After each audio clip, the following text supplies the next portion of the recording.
Hey everybody, I'm Mike, I'm an aspiring mangaka, and in today's video I am going to be talking about whether or not the iPad is overrated for artists.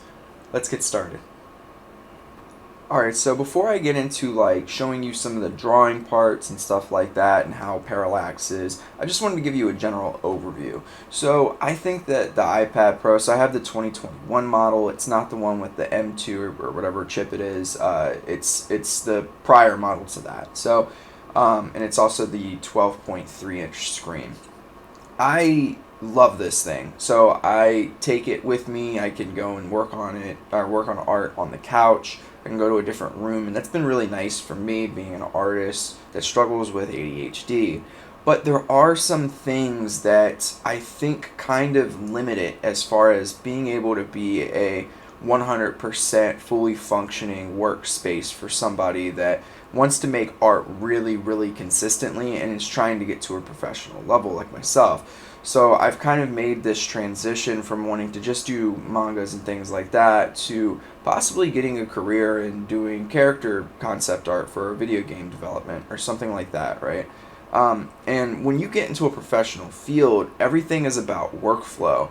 And that's where I think that there are some limitations with the iPad. But let me do the drawing experience for you. I'll do some footage of the parallax and things like that. I'll talk a little bit about the colors and all those good things, the apps that can work on it, and then we'll go into some of the negatives that I find with the iPad.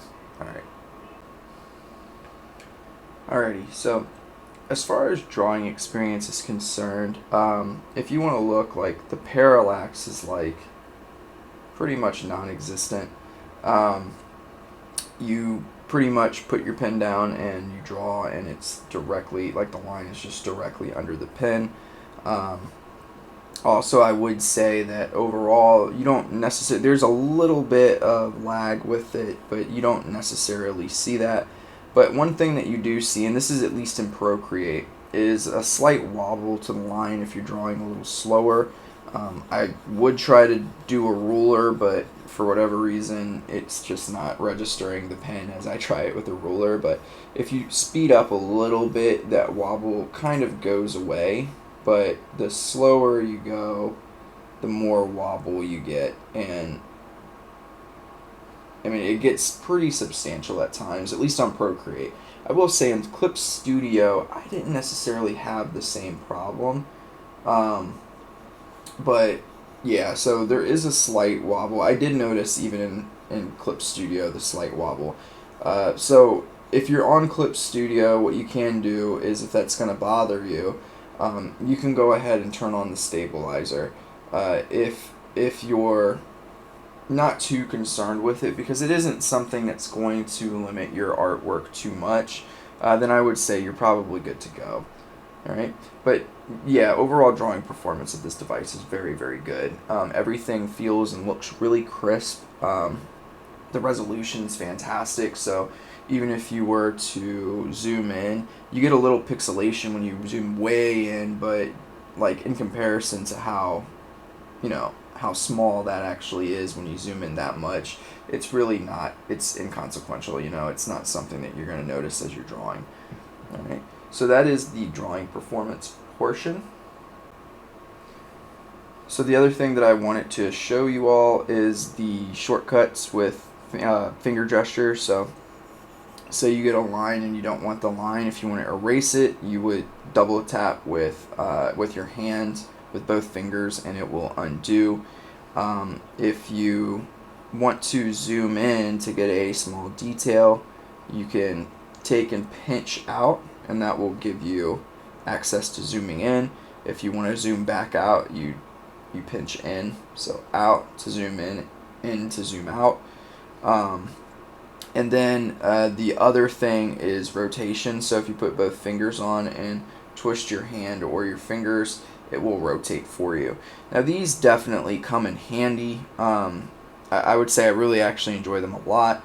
It makes specific things very, very easy to do within your workflow. So I give the gestures a thumbs up, and I don't really experience too much of like my palm is on the screen and I'm drawing.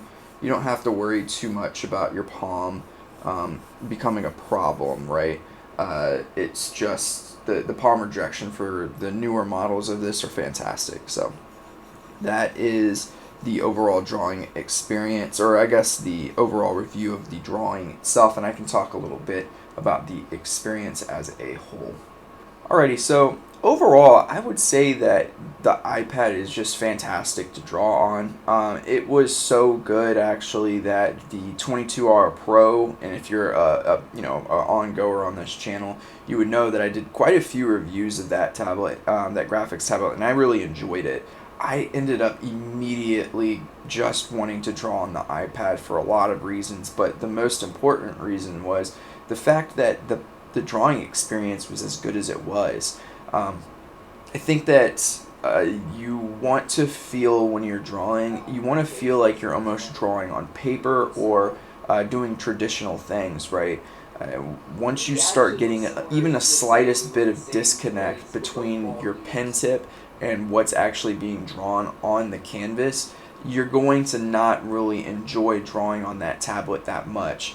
The 22R Pro, while I think actually my workflow was quicker, I think that I enjoyed drawing on this so much more that I was just like, I can't, like, I would rather spend, a few more minutes on each painting or drawing or what have you, and use this kind of experience or have this kind of experience while I'm doing it, rather than have a little bit faster workflow. So that's something that I did want to point out. It's fantastic. This is a great device. I love it.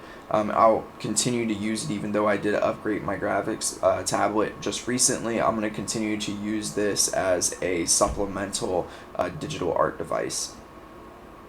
Alrighty, so now at this point you're probably thinking, well, he's only said good things about the tablet, so why is this video named or titled, "Is it overrated?"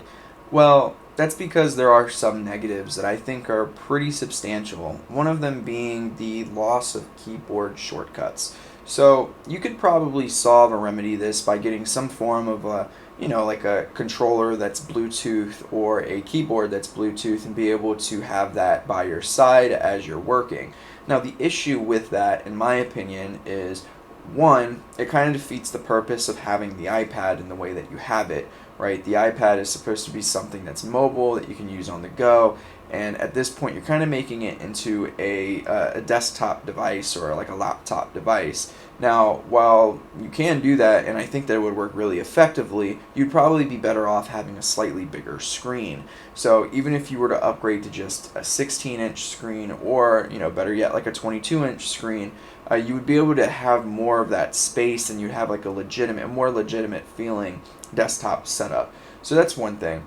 The next one is actually a pretty big one in my opinion, and this is probably the reason why I don't think I could use it for like a lot of professional work, which would be missed commands. So oftentimes I'm sitting there and I'm trying to hold the shift key, and I'm selecting multiple things at once, and it doesn't work, and I have to go back and I have to undo and I have to retry again and then again and then again. And you can see footage of me doing this over and over and over again during my live streams.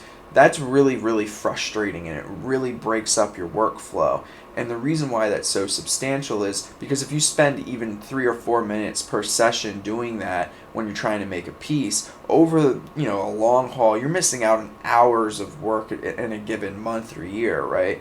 And that's a problem when you're working professionally, because if you are trying to be a professional at something, you have to be extraordinarily quick, right? When you're doing your work, you have to get the product out there, and anything that's going to slow down that workflow is going to be a negative for a particular device or anything, right? So you don't want to have that hindrance on you as you're trying to work, and trust me, it is a hindrance. You definitely will have multiple missed commands. You'll have times in which, the palm rejection is fantastic. You'll have times in which it's not working properly. You'll have times in which you're trying to undo something and you're accidentally making more marks. Those things are time consuming, right? And you can't have that in a professional workflow. Now the next piece is also somewhat important. You do get a good plethora of apps that you can use for drawing, But I will say these apps are kind of watered down versions of what you might be able to get on a computer. So really I'm going to speak about Clip Studio Paint because that's what I typically use the most. Clip Studio Paint on the iPad, it works really, really well, don't get me wrong, but there are some things that I feel that are kind of missing. A lot of that has to do with like keyboard shortcuts and being able to customize them and things like that to fit what you do in your workflow the best. But the other piece of it is that there are some I guess negatives to having a lot of layers and things like that. It really starts to slow down the process as you're working. And that's again something that you just don't want to have. You want to be able to use your layers in a way that are effective for you. And you know, if you have, and trust me, you probably don't want to have this many layers, but if you have like 10 plus layers, you're going to start to feel that process and that work on the actual iPad itself, and it's going to slow you down quite a bit. Versus on a computer, if you have high RAM and things of that nature, your graphics card's good, you're not going to really run into that, and that way you're not going to have a bogged down version of your workflow again. So I think overall, what I'm trying to get at is I don't know if professionally an iPad, if you really want to do professional work that's beyond maybe doing like a webtoon comic or something like that, right? You're not probably going to want to use this as your main device, just because of all the reasons I listed above. But I will say, obviously, there's people out there that do use iPads. If you look at Kuzumari, for instance, he just uses iPads to do his work, and his work's fantastic, and he gets it out on time, and he's a professional manga artist, right? So I'm not saying that it's impossible. I'm just saying that there are better options out there if you are going to do a computer and graphics tablet display combo that will help you, work a little faster. And then my last thing is the screen is, it's a good size for a tablet, but it is still small in comparison to some of the screens that you can get with display tablets. And what that does in your workflow, again, all these things are workflow related, but it's going to cause you to zoom in and out a little bit more than you might like. And when you start to zoom in and zoom out too much, you start to work on small details that probably aren't really impacting your piece as much as you might think. And again, you're going to be losing time. So very common theme throughout, but trust me, as you get closer and closer to being a professional, or if you are a professional, you know that time is really of the essence. So it's not a resource that you can just kind of willy-nilly not have or spend without really having too much thought. So that's kind of the negatives of the iPad. Alrighty, so who do I think iPads are for? So I think they're for artists who need decent amount of power while they're on the go. I think they're for people like me who have ADHD and need to be able to move around and work in different locations. And I think they're also a really good option for people who have like a moderate budget but may or may not be able to spend money on a computer and a graphics tablet display. Because this is a very powerful machine and it works very, very well. It's just there are some negatives to it that will impact your work as you get closer to being a professional artist of some sort. So I guess to answer the question, do I think that it's overrated?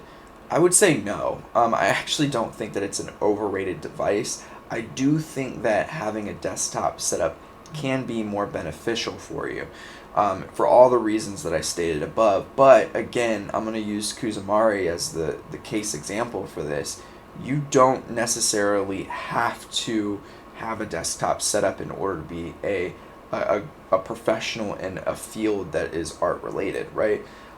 He is, again, doing professional art, getting paid for it. He has his YouTube channel that's very successful. He has all of those things. But I will say, I think he's a little bit of an exception, right? I don't think that you're going to get a lot of professionals across the field using something like an iPad for their professional work. You're going to see more people using things like Huion and Wacom and stuff like that that are going to be able to work with a desktop that have really good resolution like an iPad does, but with a bigger screen, and are going to allow a little bit better of a workflow experience to put out content and art more quickly. So overall, again, I think if I were to grade the iPad, I would have to give it like a 9 out of 10. It's a fantastic device. Again, it replaced my 22R Pro within like probably the first week that I was using it. I was like, I can't go back to the 22R Pro because the drawing experience is way too bad. It's too far behind the technology of what the iPad has to offer.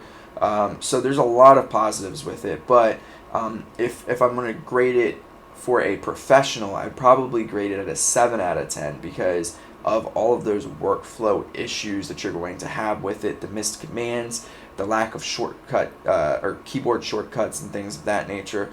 And there's just some things that are kind of missing here and there. So hopefully you enjoyed this video. And I'll continue to give you like maybe a little bit less of a professional review of what an iPad is capable of and what it can help you with. And I will continuously give reviews like I did with the 22R Pro across about a year's worth of time, just to give you updates on whether or not you might want to buy this. Alright, I'm Manga Mike, and I'm out.